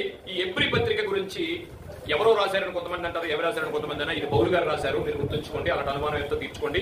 పౌలు మహాశయుడు రాశాడు దీన్ని. ఈ రాసిన దాంట్లో 10వ అధ్యాయం మొదటి నుంచి 18 వరకు చదివితే ఇదంతా ఒక్క నిమిషం, ఇదంతా ఏముంటదంటే 18లో వచ్చిన మనకు చక్కటి యేసుప్రభు వారు ఎవరో ఎందుకు వచ్చారో ఆయన ఇంపార్టెన్స్ ఇదంతా ఉంటది. ఖచ్చితంగా ఈ రోజు చదవండి. మీరు చదివి కొన్ని విషయాలు ఇంకా మీరు తెలుసుకోండి. ఇక 19వ వచనం నుంచి మనం చూసుకుంటే అప్పుడు మాట్లాడతాడు, సహోదరులారా యేసు మన కొరకు ప్రతిష్ఠించిన మార్గమున అనగా నూతనమైనదియు ఆయన శరీరము అంటే ఆయన శరీరమును తెర ద్వారా ఏర్పరచబడినదైన మార్గమున ఆయన రక్తము వలన పరిశుద్ధ ఫలం నుండి ఏమంటే మనందరం అంట పరిశుద్ధ స్థలానికి ప్రవేశించడానికి ధైర్యము కలిగి ఉన్నదని ఎరిగి. ఏమంటే ఒక అన్యుడు ఏమి తెలియకుండా ఇక్కడ రావడానికి బాప్తీసం తీసుకోకుండా నువ్వు బాప్తీసం తీసుకుని క్రీస్తు ఎవరో తెలుసుకుని ఆయన విషయాలన్నీ తెలుసుకుని అడుగు పెట్టే ధైర్యం నీకు ఎలా ఉంటది? ఎస్, నేను బాప్తీసం పొందాను, నేను లెగిస్తాను, నేను మరలా చనిపోతే మరలా లెగిస్తాను, నా దేవుడి దగ్గరికి వెళ్తున్నాను, నాకు వేరే పని అక్కర్లొద్దు, చాలా తక్కువ టైం ఈ భూలోకం మీద ఎంతోసేపు ఉండం, వెళ్ళిపోయిన తర్వాత నిత్యరాజ్యం నాకు ఉంది అనే ధైర్యం ఎలా ఉంటది? నీ జబ్బు నీకు కనిపించదు, నీ లేమి నీకు కనిపించదు, నీకేమీ కనిపించదు. ఆయన ఆలయంలోకి రావడానికి ధైర్యం కలిగిందంట. చదువమ్మా, అక్కడ చదివించండి. దేవుని ఇంటి పైన మనకు గొప్ప యాజకుడు ఉన్నాడు. క్రీస్తు ఒక యాజకుడి. క్రీస్తు సంఘము, ఆ సంఘము యాజకుడిని పెట్టింది. మనకు యాజకుడు ఉన్నాడని గనుకను మనస్సాక్షికి ప్రోక్షింపబడిన హృదయం గలవారమును చేసి విశ్వాస విషయంలో సంపూర్ణ విషయం కలిగి ఉండాలి.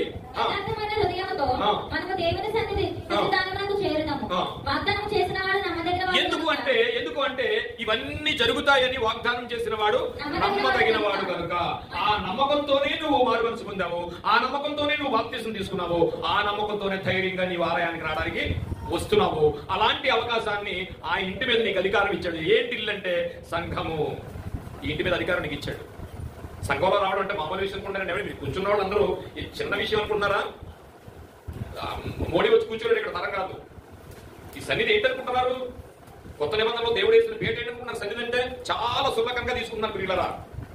ఈ సన్నిధికి రావడానికి అందరికీ అర్హులు కాదు. దేవుడు అర్హత ఇస్తేనే ఇక్కడికి వస్తారు, లేకపోతే వచ్చి కూర్చోవడం అనేది ఇంపాసిబుల్. ఎంతో మంది ట్రై చేస్తున్నారు రావడానికి, రాలేరు. అలాగే ఎందుకు ఆ రోజు పౌలు గారు కొందరు మానుకుంటున్నట్లుగా అన్నానంటే, ఆ రోజు కొత్త నిబంధనలో బోరగా చెప్పేస్తున్నాడు. ఆ రోజు కొత్త నిబంధనలో క్రైస్తవులకు చాలా హింసలు వచ్చాయి. ఏ హింసలు అంటే పేతురు గారు ఒకసారి మాట్లాడారు, అగ్ని వంటి హింసలు అనే పదాన్ని విన్నాం మనం కొత్త నిబంధనలో. అగ్ని వంటి హింసలు అంటే అగ్గిటి కాల్ చేస్తే ఎంత బాధ ఉంటుందండి, అలాంటి హింసలు వచ్చాయంట. మొదటి శతాబ్దంలో యేసుప్రభు గారు ఆరోహణ వెళ్ళిపోయిన తర్వాత నీరో చక్రవర్తి అన్నాడు ఒకడు వచ్చి క్రైస్తవులు నిలబెట్టి నరుక్కుంటూ వెళ్ళిపోయాడండి. ఎవరో క్రైస్తవులు మాట్లాడుకోవడానికి వీల్లేదు అక్కడ. ఒకవేళ బల్లని బాప్తీసం తీసుకున్నవాడు బల్ల తీసుకోవాలంటే కొండ చందుల్లోని అడవిల్లోని వెళ్ళి ఆ రోజు కూడుకుని అక్కడ బల్ల తీసుకునేవారు. ఈ రోజు అన్ని ఇక్కడ పెట్టుంటే వచ్చి తీసుకోవడానికి ఆదివారం నాడు బల్ల తీసుకోవాల్సిన రక్తాన్ని, కాచిన రక్తాన్ని నువ్వు తాగడానికి నీకు ఒక నిబంధన ఇస్తే, ఆ నిబంధన మీరు నువ్వు ఇంటికాడ ఎలా ఉండాలనుకుంటున్నావు? అంటే మీరు నెలకు ఒకసారి తీసుకోవచ్చు, దాని గురించి అది కాదు. ప్రతిరోజు ప్రతి వారం కూడా ఆయన బల్ల ఉన్నా లేకపోయినా ఆయన ఆలయానికి వచ్చి ఆయన సన్నిధిలో ఉండాలి. ఎంతమంది ఈ లిస్టులోంచి బయట ఉంటున్నారు? మందిరం వెనక మర్మం ఏంటంటే ఆయన రక్తాన్ని కాదని మనం బయట ఉంటున్నాం పిల్లరా. ఆయన కాచిన రక్తాన్ని మనం రిజెక్ట్ చేస్తున్నాం మాట్లాడుతున్నాడు. అందుకే ఎందుకు కొందరు మానుకున్నట్లుగానంటే ఆ రోజు 1వ శతాబ్దంలో చాలా కష్టాలు ఉన్నాయి వాళ్ళకి. ఏంటంటే క్రైస్తవులు మాట్లాడుకోకూడదని ఆ కాలంలో వచ్చిన శ్రమలు ఏంటంటే నీరో చక్రవర్తి గుర్రం మీద వెళ్తుంటే ఇంతవరకు రక్తం మునిగిపోయిందట, డెక్కలు మునిగిపోయేట చరిత్ర చెప్తుంది. అలాంటి కష్టం వచ్చినప్పుడు అప్పుడు చెప్తున్నాడు పౌలు గారు, ఇదిగో కొందరు మానుకొనిచున్నట్టుగా మీరు మానుకోకూడదని. ఏమంటే అలాంటి కష్టాలు మీకు ఏమైనా ఉన్నాయా? ఆలయానికి మానేయడానికి అలాంటి కష్టాలు మీకు ఏమైనా ఉన్నాయా? అందరూ యాక్సెప్ట్ చేస్తారు, ఎవరు ఆపరు మిమ్మల్ని. ఆపితే మనం ఆపేస్తాం, ఎవరు నెలకుండా మనం మానేస్తాం ఇంకో పక్కోండి. సో అలాంటి పరిస్థితుల్లో మాట్లాడిన మాట 26వ వచనం చదవమ్మా. మనము ఏమండి ఇప్పుడు మనకి రాని వాళ్ళకి తెలియలేదేమో, ఇంతకాలం ఆలయానికి వెళ్ళొచ్చు వెళ్ళకూడదనే విషయాలు మీకు తెలియలేదేమో. ఒకవేళ చెప్పినప్పుడు ఇప్పుడు దేవుడు చెప్పించాడు, ఇది విన్నారు కదా, విన్నారా? అదే చెప్తున్నాడు. మనము సత్యమును గురించి అనుభవ జ్ఞానం పొందిన తరువాత ఏంటి సత్య జ్ఞానం గురించి మనం నేర్చుకున్నాం, అన్ని నేర్చుకున్నామా? ఎందుకు ఆలయానికి వచ్చామో మనకు తెలుసా? ఏంటి బలలో పాల్గొవాలని తెలుసా? ఇవన్నీ తెలుసు కదా. ఇవన్నీ తెలిసిన తర్వాత అదే మాట్లాడుతున్నాడు. మరియు మనం సత్యమును గూర్చి అనుభవ జ్ఞానం పొందిన తరువాత బుద్ధిపూర్వకంగా పాపము చేసిన యెడల పాపములకు బలి ఇక ఉండదు. కానీ అక్కడికి రెడీగా ఉండాలంటే మనం ఏం ఒప్పుకున్నాం? మనం ఒప్పుకునే దాన్ని అన్నట్టు చూడండి. పైన మనం ఒప్పుకునే దాన్ని ఏం ఒప్పుకున్నాం అంటే అపోస్తుల కార్యాలు 2వ అధ్యాయం 42వ వచనం చూడండి. అపోస్తుల కార్యములు 2వ అధ్యాయము 42వ వచనం చూడండి. మనం ఒప్పుకున్నాం అంటే ఏం ఒప్పుకున్నాం? ఎప్పుడైతే మారు మనసు పొంది బాప్తిసం తీసుకున్నాం మనం ఎప్పుడు ఏం ఒప్పుకున్నాం తెలుసండి? ఏం ఒప్పుకున్నాం తెలిసిన? ఇదిగో చర్చికి వెళ్తాను, మానను తండ్రి, అపోస్తులతో బోధ వింటాను, సహోదరులతో సహనంగా ఉంటాను, ఎడతెగక ప్రార్థన చేస్తాను. ఇవన్నీ ఒప్పుకుని వచ్చాం కదా మనం. ఇవన్నీ ఒప్పుకుని వచ్చాం కదా. ఇవన్నీ మీకేం తెలియదు కదా. ఈ అనుభవాలన్నీ తెలుసు కదా. ఈ అనుభవాలన్నీ తెలిసిన తర్వాత మరియు సత్యంను గూర్చి అనుభవ జ్ఞానము పొందిన తరువాత బుద్ధిపూర్వకంగా పాపము చేస్తే ఆలయానికి వెళ్ళాలని తెలుసు, ఆలయంలో పాల్గొవాలని తెలుసు, ఒకరికొకరు హెచ్చరించుకోవాలని తెలుసు. ఇవన్నీ తెలిసి మానేస్తే ఏమని ఒప్పుకున్నాం? మనం ఒప్పుకునే దాన్ని అంటే ఏం ఒప్పుకున్నాం? అపోస్తుల కార్యాలు 2వ అధ్యాయం 42వ వచనంలో ఏం ఒప్పుకున్నాం అంటే ఇదిగో మేము అపోస్తులు పాస్టర్ గారు మాట వింటామని, సహవాసమందును అందరితో సహవాసం కలిగి ఉంటామని, రొట్టె విరిచుట యందును. ఏంటి రొట్టె విరుస్తానని ఒప్పుకున్నారు కదా, తెలుసు కదా మీకు. ప్రతి క్రైస్తవుడికి ఆదివారం రొట్టె విరాలి, లేదా నెలకు ఒకసారి రొట్టె విరాలని తెలుసు కదా. రొట్టె విరిచుట యందును ప్రార్థన చేస్తారని ఒప్పుకున్నారు కదా. ఆలయానికి వచ్చి ఎడతెగక యుండిరి. చూసారా ఏం ఒప్పుకున్నాం? మనం ఒప్పుకున్న దాన్ని పక్కన పెట్టేసేసి ఆలయానికి రావడం గురించి చాలా సింపుల్ గా మనం ఇంచేస్తున్నాం అండి. ఒక్క విషయాన్ని చెప్పి నేను ముగిస్తాను. లూకా సువార్త 14వ అధ్యాయము 15వ వచనం చదవమ్మా. ఏమండి మనం ఏం ఒప్పుకున్నాం? ఇదిగో ప్రభు రాత్రి భోజనానికి వెళ్ళాలి, ప్రభు సంస్కరణలో పాల్గొవాలి, ఎడతెగక రొట్టె విడాలి, ఇవన్నీ అనుకున్నాం కదా. ఈ రోజు మన పరిస్థితి ఎలా ఉందట? ఒక రోజు దేవుడు మనకి ఏం చేశాడంటే కౌరు పంపించాడు. నిన్ను చేర్చుకున్నవాడు చిన్నవాడు కాదు. దేవుడు దేనికి పంపించాడు? దానికే చాలా మంది రావట్లేదని దేవుడు ఒక ఉపమానం చెప్పాడండి. 14వ అధ్యాయం 15వ వచనం. ఆయనతో కూడా భోజన పంక్తిని కూర్చుండిన వారిలో ఒకడు ఈ మాటలు విని దేవుని రాజ్యంలో భోజనము చేయువాడు ధన్యుడని. దేవుని రాజ్యం అనగా పరలోకం వేరు, దేవుని రాజ్యం భూమి మీద సంఘము. దేవుని రాజ్యం అనగా భూమి మీద సంఘము. ఆ సంఘంలో భోజనం చేస్తే ఏమవుతుందండి? భోజనం అనగా ప్రభురాత్రి బల్ల. అది నెలకొకసారి తీసుకోవడమే కాదు, రోజు ఆదివారం కూడా రావడం అయినా బల్లను సమీపించినట్లే.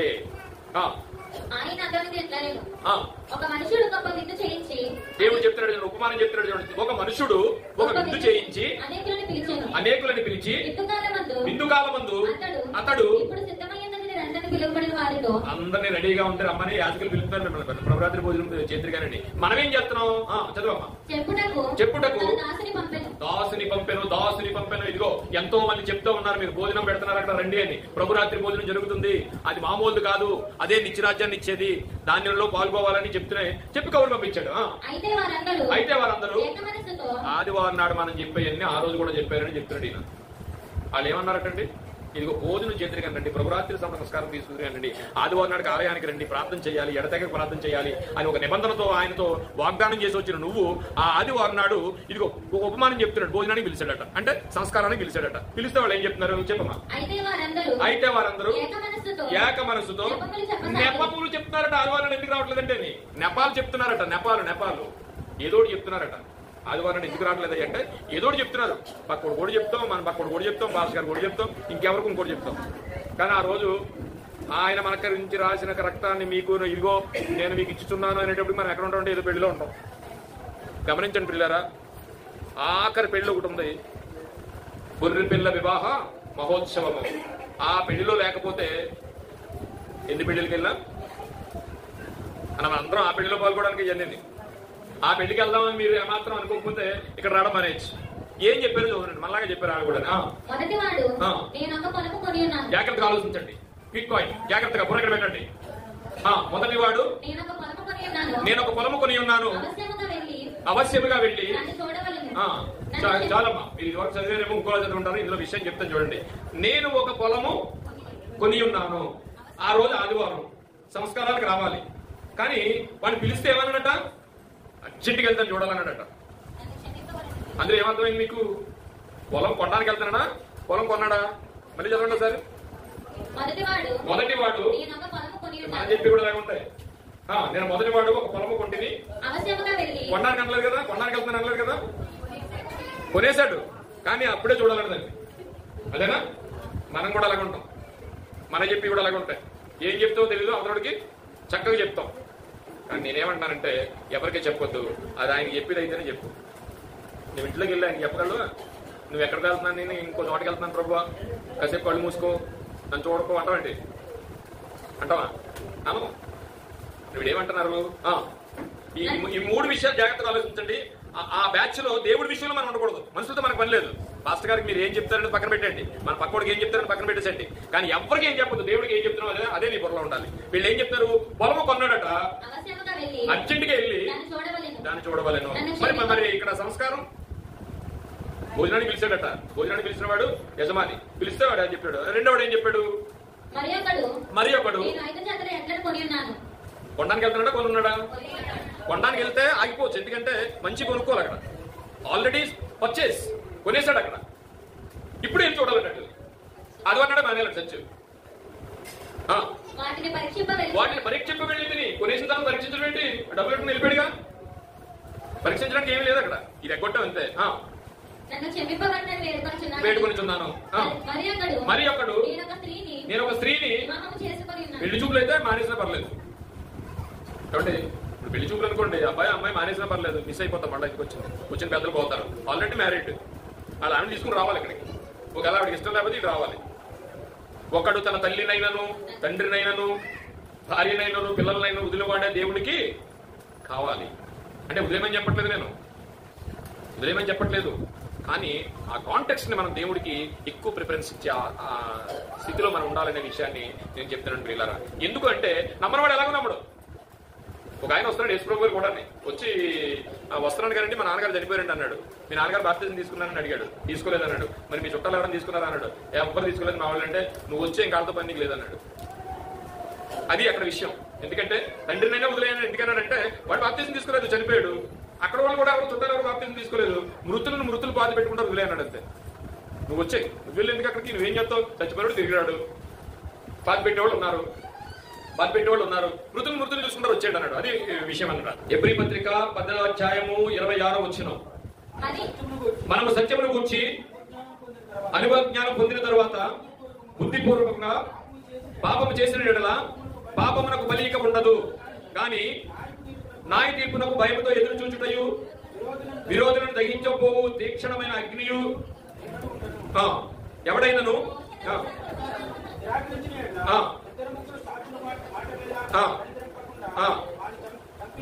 ఓకే ఆగండి. ఇక్కడ ఏంటంటే ఒకప్పుడు ఏముండేది, పాత నిబంధనలో మనం చదువుకున్న 2 సాక్షులను పెట్టి వీడు రాలేదు అయితే పాడిలో పెట్టేసి 2-3 సాక్షులు పెట్టేసి రాణించి కూడా చెప్పాడు అనేవారు పాత నిబంధనలో. ఇప్పుడు ఎవరు అడగరు మిమ్మల్ని, పాస్ట్ గారు అడిగిన ఊరుకోరు మీరు, అప్పుడు పనులు ఉంటాయి మాకంటారు అంతే. అప్పుడు అలా సాక్షులు ఉండేవారు. ఇప్పుడైతే అదే చెప్తున్నాడు చూడండి ఎబ్రీ గ్రంథకర్త. ఎవడైనా నువ్వు మోసే ధర్మశాస్త్ర ప్రకారం నిరసించిన 2-3 సాక్షులు మాట విని కనికరింపకుండా వారిని చంపించుదురు. ఇట్లుండగా అప్పుడు చేసేవారు. ఇప్పుడైతే ఒకవేళ మనం ఏ ఆజ్ఞ అయితే విశ్రాంతి దినాన్ని అక్కడ పాటించకపోతే రాళ్ళు ఇచ్చి కొట్టి 2-3 సాక్షులు పెట్టారో, మరి ఇప్పుడైతే ఆ వచనమే మాట్లాడుతున్నాడు. ఇప్పుడైతే దేవుని కుమారుని నీ గురించి, నీ రక్షణ గురించి ఎవరినైతే పరలోకం నుంచి భూమి మీదకి పంపించి ఆయన చిత్రహింసలు పెట్టి ఆయన రక్తం కార్చిలాగా చేసి ఆయన ప్రేమ మనకు చూపించాడో అలాంటి ప్రేమమూర్తిని ఏం చేశామంటే మనం పాదములతో త్రొక్కి, పాదములతో అంటే యేసు ప్రభు వారు ఆయన ప్రేమతో మనకు కాలించిన అలాంటి రక్తం కానీ అలాంటి ప్రేమ కానీ మనకు దొరకదు ప్రియులారా. అలాంటి ఆయన్ని ఈ రోజు ఆయన రక్తాన్ని తీసుకోవడానికి భోజన పంక్తిలో నువ్వు ఆదివారం రాకుండా ఉంటే ఏం జరుగుతుందంటే దేవుడు డైరెక్ట్ గా చెప్పాడు ఆయన కాలుతో తొక్కి అన్నాడా? ఏమన్నాడండి? పాదములతో తొక్కి. ఎవరిని? అది మామూలు ప్రేమ అంటారా? భూమి నుంచి వచ్చిన ప్రేమ. ప్రేమ యేసుని ప్రేమ అది భూమి అందించలేనిది. ప్రేమ యేసుని ప్రేమ అది ఎవరు కొలువలేనిది. నిజము దీనిని నమ్ము అది భూమి అందించలేనిది. ప్రేమ యేసుని ప్రేమ అది ఎవరు కొలువలేనిది. ఎన్నాడెన్నడు మాయనిది నా యేసుని దివ్య ప్రేమ. ప్రేమ ఎక్కడదండి? ఎక్కడదండి ప్రేమ? ఎక్కడదట? ఎన్నడెన్నడూ మారనిది యేసుని దివ్య ప్రేమ. దివ్య అనగా పరలోకం పై నుంచి వచ్చిన ప్రేమ. ఇది ఇది ఈ లోకపు ప్రేమ కాదు. ఎన్నడెన్నడు మాయనిది నా యేసుని దివ్య ప్రేమ, ఎన్నడెన్నడు వీడనిది నా యేసుని నిత్య ప్రేమ. నిత్య ప్రేమ, నిత్య ప్రేమ. నువ్వు ఆఖరికి వరకు కూడా దేవుడు ఏం చేస్తాడంటే నిత్యం నిన్ను చూస్తూనే ఉంటాడు. ఆయన్ని నువ్వు వాడికి చొప్పున వాడుకోవట్లేదు కానీ ఆయన నిన్ను రోజు వాడుకుంటున్నాడు. ప్రతి నిమిషం నీ మీద ఉంటూనే ఉంది. ఆయన ఆలోచన, ఆయన చూపు మన మీద లేకపోతే ఎక్కడ ఉండడం ప్రియులారా. మనం మర్చిపోతున్నాం కానీ ఆయన మర్చిపోవట్లేదు. ఆయన ఏంటట? దివ్య ప్రేమట, పైనుంచి వచ్చిన ప్రేమ. అది మనకలాంటిది కాదు, మనకలాంటిది కాదు. అది యేసుని నిత్య ప్రేమ. ఇలాంటి ప్రేమను చూపిన ఈ రోజు నువ్వు ఆలయానికి రాకపోతే కొత్త నిబంధనలు వచ్చిన ఆజ్ఞ తెలిసిన ఆయనని పాదములతో తొక్కినట్ట. ఎంతమంది మానేస్తున్నాం మనం సింపుల్ గా. ఎంతమందికి ఏదో సమాధానం చెప్పాలని మానేస్తున్నాం. ఎవరితో సమాధానం చెప్పాల్సిన అవసరం లేదు పిల్లరా. నువ్వు ఆలయానికి రావాలి. ఏదైనా మానే, ఆలయానికి మానకూడదు. ఒకవేళ మానేస్తే ఆయన్నే పాదాలతో తొక్కినట్ట. అదే చెప్తున్నాడు ఖచ్చితంగా. చదువమ్మా. ఇట్లుండగా దేవుని కుమారుని పాదములతో త్రొక్కి తాను పరిశుద్ధపరచబడుటకు. ఏమండి? మనం పరిశుద్ధపడుటకు సాధనమైన ఏంటి సాధనమైంది? మనం పరిశుద్ధపడడానికి ఆయన రక్తం, ఆయన శరీరం, ఆయన ముళ్ళ కిరీటం, ఆయన పొడిసిన గాయాలు, ఇవన్నీ సాధనాలుగా యూజ్ చేసి మనం పరిశుద్ధం చేశాడండి. సో ఇట్లుండగా దేవుని కుమారుని పాదములతో తొక్కి తాను పరిశుద్ధపడుటకు సాధ్యమైన నిబంధన రక్తం. జాగ్రత్తగా ఆలోచించాలి ఈ విషయం. ఇట్లుండగా దేవుని కుమారుని పాదములతో త్రొక్కి తాను పరిశుద్ధపరచబడుటకు, మనందరం పరిశుద్ధపడటానికి, తాను పరిశుద్ధపడటానికి సాధనమైన నిబంధన రక్తము. ఏంటి? ఎంత కార్చిన రక్తాన్ని మనం అందరం పరిశుద్ధులు కావడానికి ఆయన తన రక్తాన్ని సాధనం కింద పెట్టి ఆయన బలి అయిపోతే ఆ రక్తాన్ని అపవిత్రమైనదిగా ఎంచి, అంటే నువ్వు ఎప్పుడైతే ఆలయానికి రాలేదో ఆ ఆలయానికి రాకపోవడం అట ఆయన రక్తాన్ని అపవిత్రంగా ఎంచినట్టండి. ఇక భరించగలమా మనం? భరించగలమా? భరించలేం పిల్లరా. ఆలయాన్ని చాలా మంది మానేస్తున్నారు. చాలా మంది మానినట్టుగా మనం మాత్రం మానడానికి లేదు. అదే మాట్లాడుతున్నాడు. ఇది వరకు తెలియలేదేమో. సత్యం గురించి అనుభవ జ్ఞానం పొందిన తర్వాత ఈ రోజు తెలిసింది. ఆలయం మందిరం యొక్క మర్మం ఏంటో మనకు తెలిసింది. మర్మం ఏంటో తెలిసింది కనుక ఆ పెద్ద ప్రియులారా. అందుకని దేవుడు ఫైనల్ గా ఏం చెప్తున్నాడంటే జీవము గల దేవుని చేతిలో పడుట భయంకరము. ప్రియులారా 29. ఇట్లుండగా దేవుని కుమారుని పాదములతో త్రొక్కి తాను పరిశుద్ధపరచబడుటకు సాధారణమైన నిబంధన రక్తమును అపవిత్రమైనదిగా ఎంచి కృపకు మూలమైన ఆత్మను తిరస్కరించిన వాడు ఎంత ఎక్కువైన దండలకు పాత్రుడుగా ఎంచబడును మీకు తోచడం లేదా అని అడిగాడు. ఆఖరిగా అంటున్నాడు, మనం ఇప్పుడు ఎక్కడున్నాం అంటే మనం ఎవరి చేతిలో ఉన్నాం? జీవము గల దేవుని చేతిలో పడుట భయంకరము. దేవుని చేతిలో ఉన్నాం కనుక ప్రియులారా, నిబంధన రక్తాన్ని మనం కాదనుకుంటే మనం దేవుడినే కాలుతో తొక్కినట్టు, యేసునే కాలుతో తొక్కినట్టు కనుక ఈ రోజు మందిరం వెనక మర్మం ఏంటంటే మందిరం కొందరు మానుకొనుతున్నట్లుగా మీరు మానుకొనకూడదు అనేది బైబిల్ చిన్న ప్రార్థన చేసుకుంటాం. మహోన్నతుడును మహాపరిశుద్ధుడైన మా పరలోకపు తండ్రి, ఇదిగో నాయన, మేము నీ చెంతకు చేరాలని, మీరున్న లోకానికి రావాలని ప్రేమతో మాకు ఏదైతే మాకు పరిశుద్ధ గ్రంథాన్ని రాసిచ్చారో, నిన్ను చేరే మార్గాన్ని మాకు దయచేశారో, మా కొరకు మీరు రక్తం కార్చారో, అలాంటి మార్గాన్ని నాయన సూటిగా మాతో మాట్లాడారు. నరులారా తిరిగిరండి అనే విషయాన్ని మాకు చెప్పిన విధంగా మేము చేరాలంటే మేము ఏం చేయాలో, ఆలయాన్ని విసర్జిస్తున్న మేము ఆలయం విషయంలో తండ్రి చాలా చాలా నిరభ్యంకరంగా ఉంటున్నామేమో, మమ్మల్ని క్షమించండి నాయన. ఇక నుంచి అయినా సత్యమును గురించి తెలిసిన తర్వాత నీ ఆలయాన్ని విసర్జించడానికి మాకు అలాంటి ఆపద రాకుండా, అలాంటి దుష్ట ప్రేరేపణ లేకుండా చక్కగా నీ ఆలయానికి రావడానికి ఆయన మాకు భక్తి తీవ్రతను దయచేసి నడిపించమని ఈ చిన్న ప్రార్థన యేసు వారి ప్రశస్తమైన నామంలో విక్రవినయంతో బ్రతుకులాడి పెట్టుకోవచ్చు తండ్రి, ఆమేన్. అందరికీ వందనాలమ్మా. అర్థమైందని అనుకుంటున్నాను.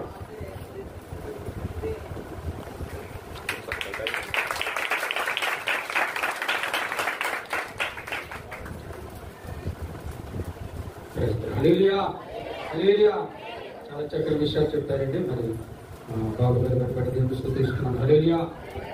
ఆదివారం అనేది దేవుడి ఏర్పాటు చేసుకోవడం చెప్పండి. ఏదైనా ఆదివారం అనేది పరిశుద్ధ దినము దేవుడు ఏర్పాటు చేశారు. 6 దినములో కష్టపడి చేయాలి. ఏం చేయాలా? పనంతా చేయాలి.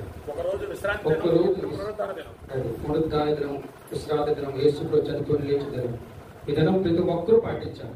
దీన్ని ఏం చేయాడు? దేవుడు కొత్త పాత మందులో పరిశుద్ధపరిచాడు. దీంట్లో ఆశీర్వాదం పెట్టాడు. ఏం పెట్టాడగా?